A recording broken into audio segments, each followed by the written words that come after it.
بسم الله الرحمن الرحيم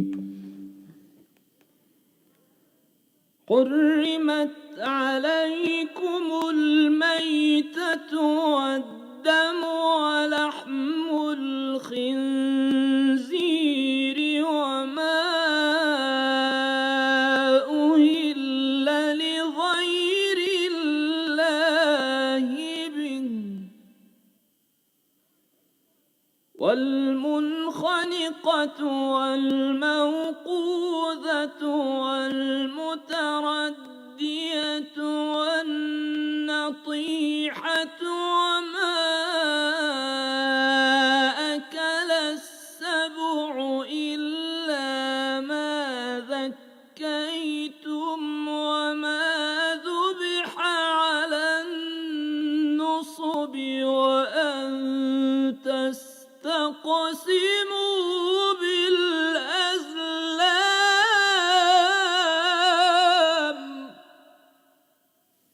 ذلكم فسق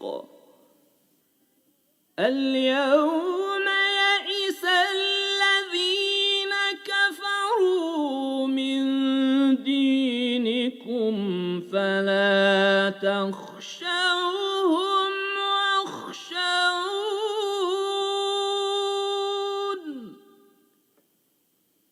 اليوم أكملت لكم دينكم وأتممت عليكم نعمتي ورضيت لكم الإسلام دينا فمن اضطر في مخمصة غير متجانف لإثم فإن الله غفور رحيم صدق الله العلي العظيم বিসমিল্লাহির রহমানির রহিম।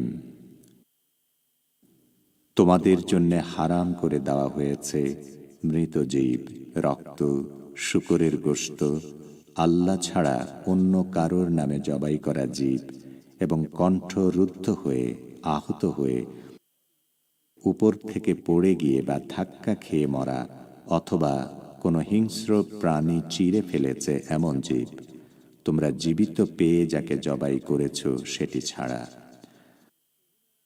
আর যা কোনো বেদিমূলে জবাই করা হয়েছে তাও তোমাদের জন্য হারাম। কাফেররা পুরোপুরি নিরাশ হয়ে পড়েছে, কাজেই তোমরা তাদেরকে ভয় করো না, বরং আমাকে ভয় করো।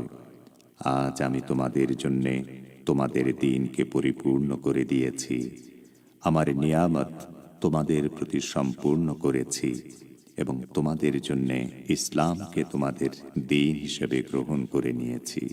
কাজেই তোমাদের উপর হালাল ও হারামের যে বিধিনিষেধ আরোপ করা হয়েছে তা মেনে চলো। তবে যদি কোনো ব্যক্তি ক্ষুধার জ্বালায় বাধ্য হয়ে ওইগুলোর মধ্য থেকে কোনো একটি জিনিস খেয়ে নেয় গুনাহের প্রতি কোনো আকর্ষণ ছাড়াই, তাহলে আল্লাহ ক্ষমাশীল ও অনুগ্রহকারী।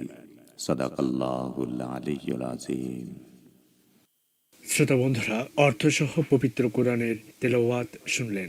আজ শনিবার 21 নভেম্বর, 6 অগ্রহায়ণ এবং ফার্সি 1 অজার। রেডিও তেহরানের সান্ধ্য অধিবেশনের বাংলা অনুষ্ঠানে আপনাদের সবাইকে স্বাগত জানাচ্ছি আমি বাবুল আখতার। এই অনুষ্ঠান প্রচারিত হচ্ছে বাংলাদেশ ও ভারতের শর্টওয়েভ 49 মিটার ব্যান্ডে 6150 কিলোহার্টজে এবং সৌদি আরবের শর্টওয়েভ 31 মিটার ব্যান্ডে 9870 কিলোহার্টজে। ইন্টারনেটে আমাদের অনুষ্ঠান শোনার ঠিকানা parstoday.com/bn। এবারে আজকের অনুষ্ঠান সূচি জানিয়ে দিচ্ছি। শুরুতে রয়েছে বিশ্ব সংবাদ, এরপর সংবাদ ভাষ্যের অনুষ্ঠান দৃষ্টিপাতে রয়েছে পরমাণু সমঝোতা লঙ্ঘনের ব্যাপারে ইউরোপের অভিযোগ নিয়ে তেহরানের প্রতিক্রিয়া এবং বাংলাদেশে করোনা ভাইরাসের দ্বিতীয় ঢেউ নিয়ে স্বাস্থ্যমন্ত্রীর হুঁশিয়ারি সম্পর্কে আলাদা দুটি প্রতিবেদন। দৃষ্টিপাতের পর থাকবে ইরান ভ্রমণ শীর্ষক সাপ্তাহিক আলোচনা। নিয়মিত পরিবেশনা কথাবার্তার পর প্রান্তিক আয়োজন রয়েছে ইরান ইরাক যুদ্ধের ইতিহাস শীর্ষক ধারাবাহিক আলোচনা। সবশেষে সংক্ষিপ্ত সংবাদ।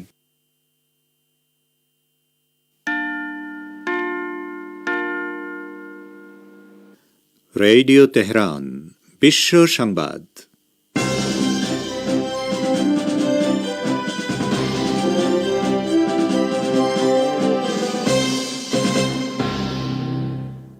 সংবাদ শিরোনাম।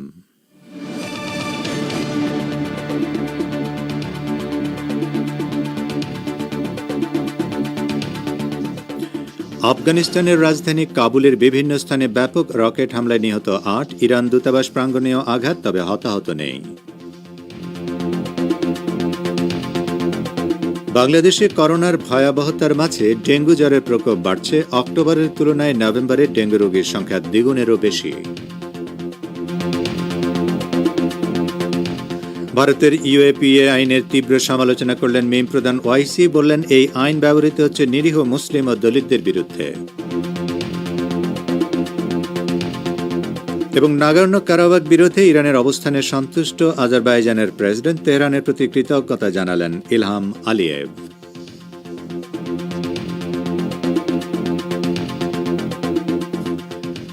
আসসালামু আলাইকুম শ্রোতা বন্ধুরা, গুরুত্বপূর্ণ সংবাদ শিরোনাম শুনলেন এতক্ষণ। এবারে বিস্তারিত বিশ্ব সংবাদে আপনাদের আমন্ত্রণ জানাচ্ছি আমি নাসির মাহমুদ। আফগানিস্তানের রাজধানী কাবুলে অবস্থিত ইরানি দূতাবাস প্রাঙ্গণে আজ একটি রকেট আঘাত এনেছে, তবে কেউ হতাহত হয়নি। ইরান দূতাবাস এক টুইটার বার্তায় বলেছে, ইরান দূতাবাসের খোলা প্রাঙ্গণে একটি রকেট এসে পড়েছে। এর ফলে কেউ হতাহত না হলেও মূল ভবনের কিছুটা ক্ষতি হয়েছে। আজ হঠাৎই আফগানিস্তানের রাজধানী কাবুলের বিভিন্ন এলাকায় রকেট আঘাত হানতে শুরু করে। শহরের বিভিন্ন স্থানে অন্তত 23টি রকেট আঘাত হেনেছে। এর ফলে অন্তত 8 জন নিহত এবং অনেকেই আহত হয়েছে। তবে এখন পর্যন্ত কোনো গোষ্ঠী বা ব্যক্তি হামলার দায় স্বীকার করেনি। তালেবানের সঙ্গে আফগান সরকারের পক্ষ থেকে শান্তি আলোচনার নানা উদ্যোগ নেওয়া হলেও এখন পর্যন্ত এর কোনো প্রভাব লক্ষ্য করা যাচ্ছে না। আফগানিস্তানে এখনও হাজার হাজার মার্কিন সেনা মোতায়েন রয়েছে। তারা শান্তি প্রতিষ্ঠার কথা বলে সেদেশে আগ্রাসন শুরু করলেও এখন পর্যন্ত দেশটিতে শান্তি ফিরে আসেনি। রাজনৈতিক দোষারোপের নীতি বাদ দিয়ে পরমাণু সমঝোতার ধারাগুলো বাস্তবায়নের জন্য 3 ইউরোপীয় দেশ জার্মানি, ফ্রান্স ও ব্রিটেনের প্রতি আহ্বান জানিয়েছে ইরান। ইরানের পররাষ্ট্র মন্ত্রণালয়ের মুখপাত্র সাইদ খাতিবজাদে ওই আহ্বান জানান। তিনি 3 ইউরোপীয় দেশ আন্তর্জাতিক আণবিক শক্তি সংস্থা ও IAEA-কে সহযোগিতা করতে ইরানের প্রতি আহ্বান জানানোর পর এই বক্তব্য দিলেন। ইরান যখন IAEA-কে পূর্ণ সহযোগিতা করে যাচ্ছে, তখন খাতিবজাদে ইউরোপীয় দেশগুলোর দায়িত্ব জ্ঞানহীন এই বক্তব্যের নিন্দা জানান। তিনি বলেন, IAEA সহ সকল আন্তর্জাতিক সংস্থার আইনের ভিত্তিতে ইরানের পরমাণু কর্মসূচি পরিচালিত হচ্ছে এবং এটি পরিচালনার পূর্ণ অধিকার তেহরান সংরক্ষণ করে। ইরান বলেছে, বিশ্ববাসীর উচিত ইহুদিবাদী ইসরায়েলকে নিঃশর্তভাবে পরমাণু নিরস্ত্রীকরণ চুক্তি বা এনপিটিতে যোগ দেওয়ার জন্য তেল আবিবের উপর চাপ সৃষ্টি করা। ভিয়েনায় আন্তর্জাতিক আণবিক শক্তি সংস্থা বা IAEA-তে নিযুক্ত ইরানের প্রতিনিধি কাজেম গারিবাবাদি শুক্রবার একথা বলেন। IAEA-এর বোর্ড অব গভর্নর্সের বৈঠকে তিনি ইসরায়েলের গোপন পরমাণু কর্মসূচিকে বিশ্ব শান্তির জন্য হুমকি বলে উল্লেখ করেন। কাজেম গারিবাবাদি বলেন, ইসরায়েল হচ্ছে মধ্যপ্রাচ্যের একমাত্র পক্ষ যারা এনপিটিতে যোগ দিতে রাজি হয়নি। ইসরায়েলের এই একগুঁয়েমির কারণে বিশ্বের অন্য অংশেও এনপিটি বাস্তবায়নে বাধা সৃষ্টি হচ্ছে। ইরানের প্রতিনিধি বলেন, ইহুদিবাদী ইসরায়েল সমস্ত আন্তর্জাতিক নিয়মকানুন এবং প্রথা ভেঙে গোপনে তার পরমাণু সক্ষমতা বাড়িয়েছে, যা বিশ্ব শান্তি ও স্থিতিশীলতার জন্য মারাত্মক হুমকি সৃষ্টি করেছে।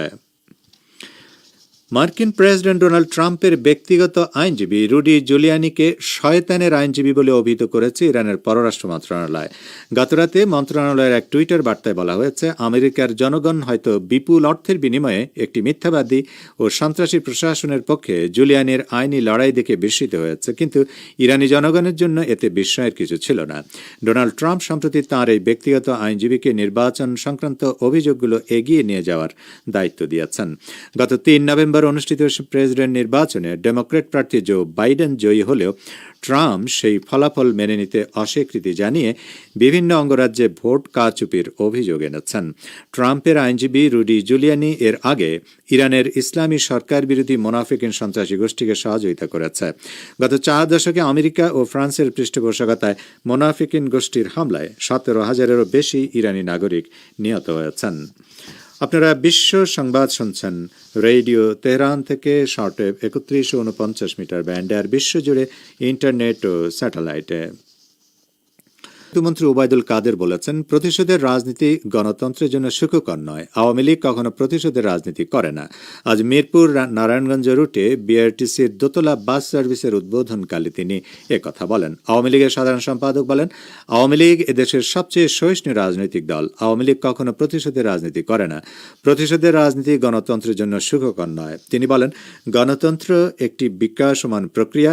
সকল রাজনৈতিক দলের অংশগ্রহণ এবং পরিচর্যায় গণতন্ত্র বিকশিত হয়। কিন্তু দুঃখজনকভাবে বিএনপি গণতন্ত্রের কথা বললেও গণতন্ত্রকে এগিয়ে নিতে যে ভূমিকা দরকার তা থেকে তারা অনেক দূরে অবস্থান করে। এদিকে বাংলাদেশে করোনার ভয়াবহতার মাঝে দ্রুত গতিতে ডেঙ্গু জ্বরের প্রকোপ বাড়ছে বলে স্বাস্থ্য অধিদপ্তর জানিয়েছে। সরকারি হিসেবে অক্টোবর মাসের চেয়ে চলতি নভেম্বরের ২০ দিনে সারা দেশে ডেঙ্গু রোগীর সংখ্যা দ্বিগুণেরও বেশি হয়েছে। বিস্তারিত জানাচ্ছেন ঢাকা থেকে আমাদের বিশেষ প্রতিনিধি আব্দুর রহমান খান। বাংলাদেশে করোনার ভয়াবহতার মাঝে দ্রুতগতিতে বাড়ছে ডেঙ্গু জ্বরের প্রকোপ। স্বাস্থ্য অধিদপ্তরের তথ্য অনুযায়ী বৃহস্পতিবার সকাল ৮টা থেকে শুক্রবার সকাল ৮টা পর্যন্ত ২৪ ঘন্টায় ডেঙ্গু জ্বরে আক্রান্ত হয়ে রাজধানীর বিভিন্ন হাসপাতালে ভর্তি হয়েছেন ৯৩ জন রোগী। আর রাজধানীর বাইরে হাসপাতালে ভর্তি হয়েছেন আরও ৭ জন ডেঙ্গু আক্রান্ত রোগী। সরকারি হিসেবে অক্টোবর মাসের চেয়ে চলতি নভেম্বরের ২০ দিনেই সারা দেশে ডেঙ্গু রোগীর সংখ্যা দ্বিগুণের বেশি হয়েছে। অক্টোবরের পুরো মাসে যেখানে ১৬৩ জন ডেঙ্গু আক্রান্ত রোগী শনাক্ত হয়েছিল, সেখানে নভেম্বরের ২০ দিনে সারা দেশে ডেঙ্গু আক্রান্ত হয়ে হাসপাতালে চিকিৎসা নিয়েছেন ৩৪২ জন। শুক্রবার স্বাস্থ্য অধিদপ্তরের হেলথ ইমার্জেন্সি অপারেশন সেন্টার ও কন্ট্রোল রুমের স্বাস্থ্য তথ্য বিজ্ঞপ্তিতে জানানো হয়েছে, বর্তমানে হাসপাতালেই ভর্তি আছেন ডেঙ্গু আক্রান্ত ১০০ জন রোগী। এর মধ্যে ২৪ ঘন্টায় ভর্তি হয়েছেন ১৫ জন। কন্ট্রোল রুমের পরিসংখ্যান অনুযায়ী চলতি ২০২০ সালে এখন পর্যন্ত দেশে ৬৬৯ জন ডেঙ্গুতে আক্রান্ত হয়েছেন। এর মধ্যে ৮৬৩ জন সুস্থ হয়ে হাসপাতাল থেকে ছাড়পত্র নিয়ে বাড়ি ফিরে গেছেন। এরই মধ্যে দেশের বিভিন্ন স্থান থেকে ৬ জন ডেঙ্গু আক্রান্ত হয়ে মারা যাবার তথ্য পাঠানো হয়েছে। উল্লেখ্য, ২০০০ সালে বাংলাদেশে প্রথম ডেঙ্গু জ্বরের প্রাদুর্ভাব দেখা দেয়। এরপর ২০১৯ সালের জুন মাসে ব্যাপকভাবে ডেঙ্গুর প্রাদুর্ভাব ছড়িয়ে পড়ে। ২০২০ সালের জানুয়ারি মাসেও দেশে ১৮৯ জন ডেঙ্গু আক্রান্ত রোগী শনাক্ত হয়।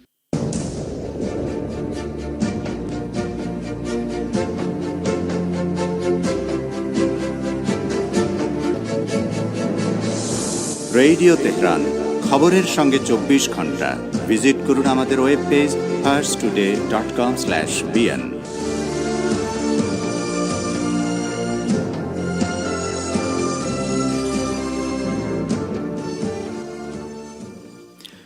বিশ্ব সংবাদে আবারও স্বাগত আপনাদের। ভারত নিয়ন্ত্রিত কাশ্মীর সীমান্তে পাকিস্তানি বাহিনীর গোলাবর্ষণে ভারতীয় সেনাবাহিনীর এক হাবিলদার নিহত ও অন্য এক জওয়ান আহত হয়েছেন। আজ রাজৌরি জেলার নৌশেরা সেক্টরে ওই হতাহতের ঘটনা ঘটে।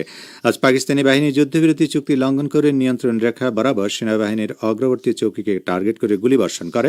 ভারতীয় সেনা জওয়ানরা পাল্টা গুলিবর্ষণের মধ্য দিয়ে ওই ঘটনার কঠোর ও কার্যকরভাবে জবাব দিয়েছে।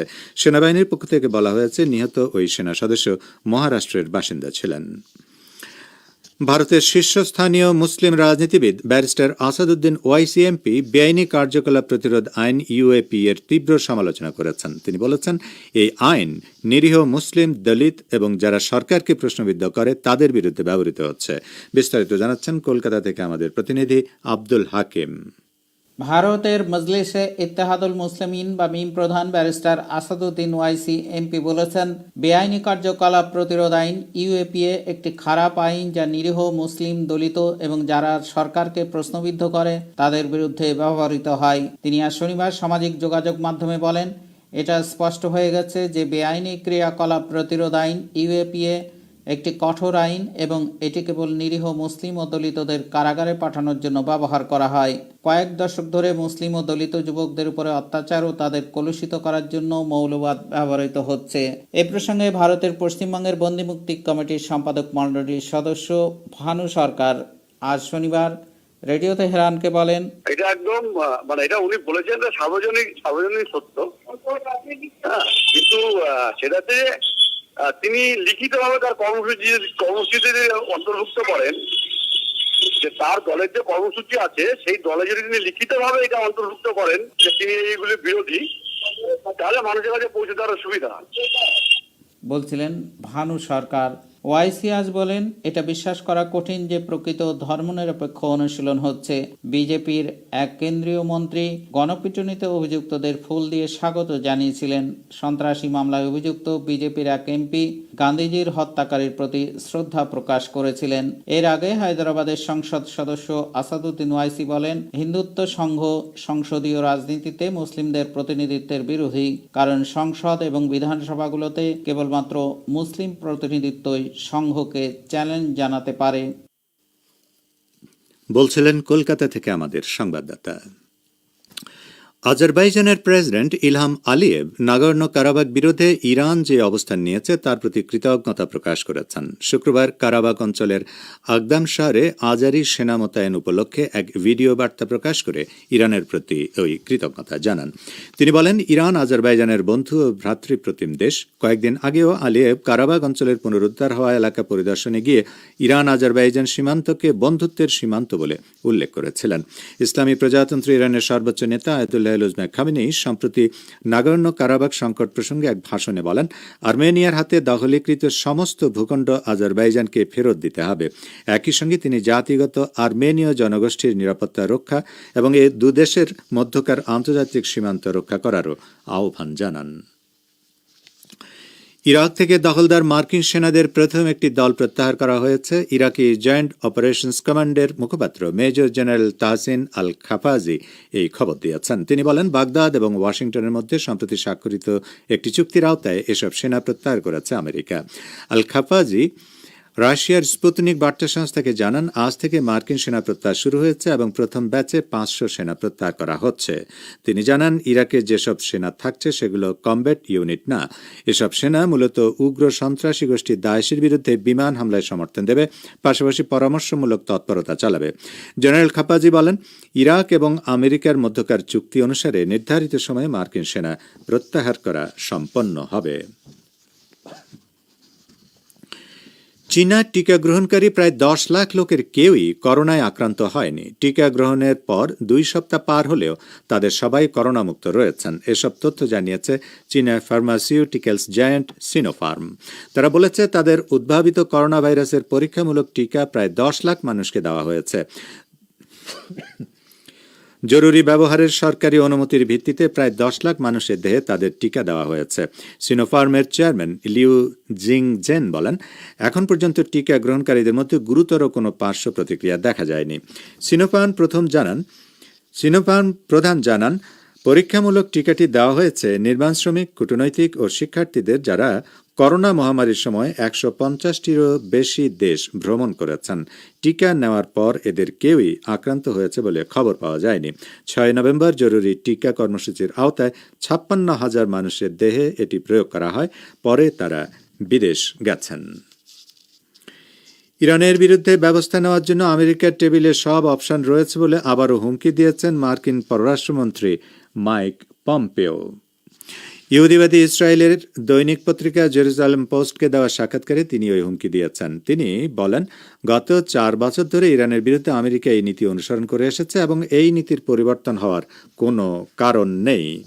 মাইক পম্পেও বলেন, আমার মূল্যায়ন এবং ইতিহাস তাই বলবে যে আমরা এ ব্যাপারে খুবই সফল হয়েছিলাম। তো শ্রোতা বন্ধুরা, আমাদের নিউজ ডেস্কে এই ছিল এখনকার মতো সর্বশেষ বিশ্ব সংবাদ। সঙ্গে থাকার জন্য আপনাদের অনেক অনেক ধন্যবাদ।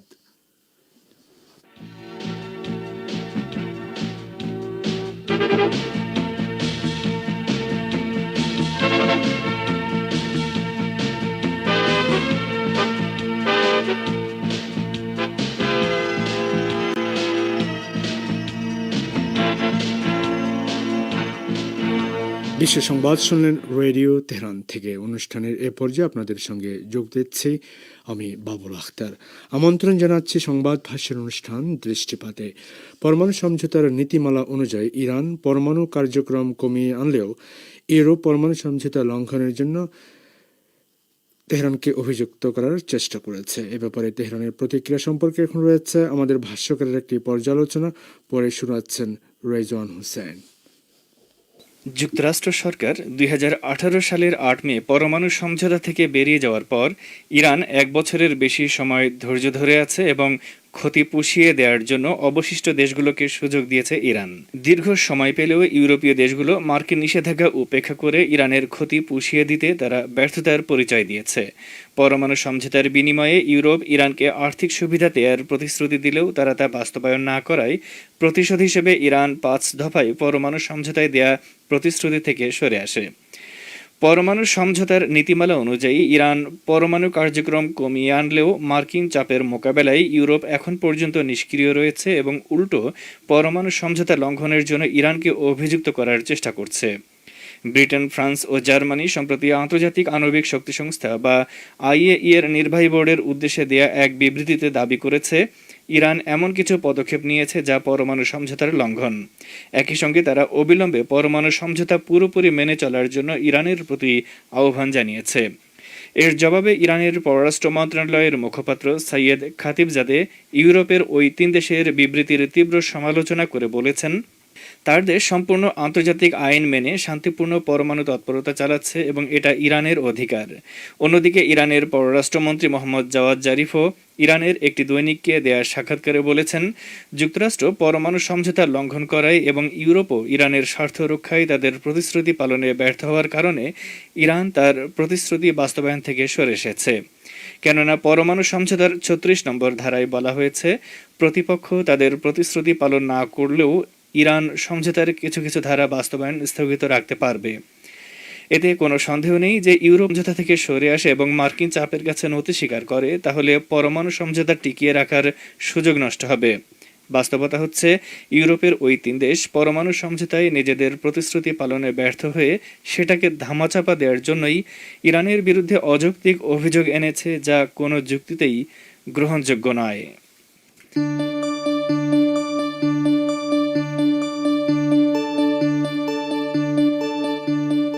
আপনারা রেডিও তেহরানের অনুষ্ঠান শুনছেন সরাসরি তেহরান স্টুডিও থেকে। ইন্টারনেটে আমাদের অনুষ্ঠান প্রতিদিন শুনুন এই ঠিকানায় parstoday.com/bn। ফেসবুক লাইভে যোগ দিন এই ঠিকানায় facebook.com/radio teheran bn। আমাদের কাছে ইমেল করার ঠিকানা radioteheran1982@gmail.com। দৃষ্টিপাত এবার বাংলাদেশ প্রসঙ্গ। বাংলাদেশে করোনার দ্বিতীয় ঢেউ চলছে বলে হুঁশিয়ারি উচ্চারণ করে স্বাস্থ্যমন্ত্রী জাহিদ মালেক বলেছেন, করোনা থেকে বাঁচতে হলে সবাইকে স্বাস্থ্যবিধি মানতে হবে ও মাস্ক পরিধান করতে হবে, আর তা না হলে দেশে করোনা পরিস্থিতি আরও ভয়াবহ রূপ ধারণ করবে। এ সম্পর্কে সংশ্লিষ্ট মহলের প্রতিক্রিয়া সহ প্রতিবেদন করেছেন ঢাকা থেকে আমাদের প্রতিনিধি আব্দুর রহমান খান। বাংলাদেশের স্বাস্থ্যমন্ত্রী জাহিদ মালেক জানিয়েছেন, দেশে এখন করোনার দ্বিতীয় ঢেউ চলছে। করোনা থেকে বাঁচতে হলে সবাইকে স্বাস্থ্যবিধি মানতে এবং মাস্ক পরিধান করতে হবে।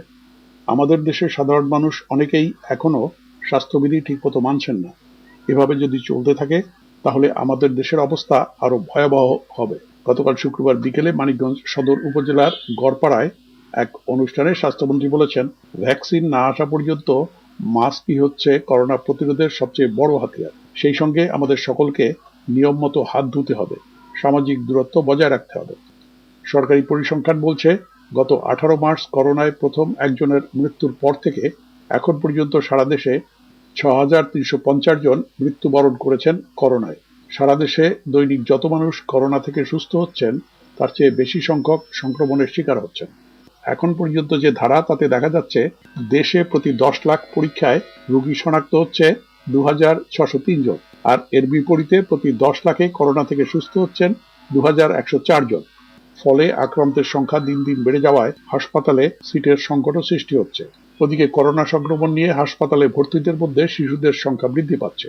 ঢাকা শিশু হাসপাতালের আবাসিক চিকিৎসক ডাক্তার রেজওয়ানুল আহসান গণমাধ্যমকে জানিয়েছেন, 7-8 মাস ধরে যে পরিমাণ শিশু রোগী আমাদের কোভিড পজিটিভ ভর্তি ছিল সেই তুলনায় সেটা কিন্তু দ্বিগুণ হয়ে গেছে। স্বাস্থ্যবিধিটা আমরা যথাযথ মানছি না দেখে বড়দের পাশাপাশি শিশুদের আক্রান্তের সংখ্যা বেড়ে যাচ্ছে। যদিও সুসংবাদের কথা যে শিশুদের মৃত্যুর হারটা তুলনামূলকভাবে কম। আজ শনিবার বিকেলে স্বাস্থ্য অধিদপ্তরের এক বুলেটিনে জানানো হয়েছে, দেশে করোনা ভাইরাস সংক্রমিত হয়ে গত 24 ঘন্টায় নতুন করে আরো 28 জনের মৃত্যু হয়েছে। আর নতুন রোগী শনাক্ত হয়েছে ১,৮৪৭ জন। গতকাল শুক্রবার করোনা সংক্রমিত হয়েছেন ২,২৭৫ জন। আর আগের দিন বৃহস্পতিবার করোনায় সংক্রমিত হয়েছিলেন ২,৩৬৪ জন। আজ শনিবার পর্যন্ত দেশে আক্রান্ত রোগীর সংখ্যা বেড়ে দাঁড়িয়েছে ৪,৪৫,২৮১ জনে। বিশেষজ্ঞ চিকিৎসকগণ বলছেন, মূলত স্বাস্থ্যবিধি মেনে না চলার কারণেই বাংলাদেশে বাড়ছে করোনার সংক্রমণ। সরকারিভাবে স্বাস্থ্য অধিদপ্তর থেকে করোনা নিয়ন্ত্রণের জন্য ব্যবস্থাপনা ও প্রয়োজনীয় আইন তৈরি করা হলেও এর বাস্তবায়ন নেই।